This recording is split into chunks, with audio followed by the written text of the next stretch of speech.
Good day, ma'am. My name is Ailey D. Rizalde. And as a student, paano ko nga ba masisave ang mundo?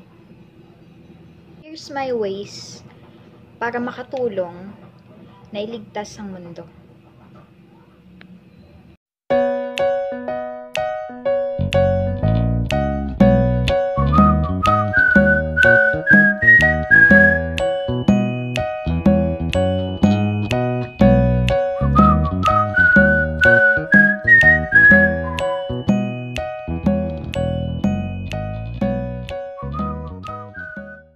Kahit sa simpleng paraan ay makakatulong na tayo.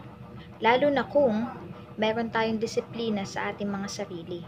Kahit sa simpleng pagtapon ng basura sa tamang basurahan ay matutulungan na natin mailigtas ang mundo. Yun lamang po, ma'am. Marami pong salamat. God bless po.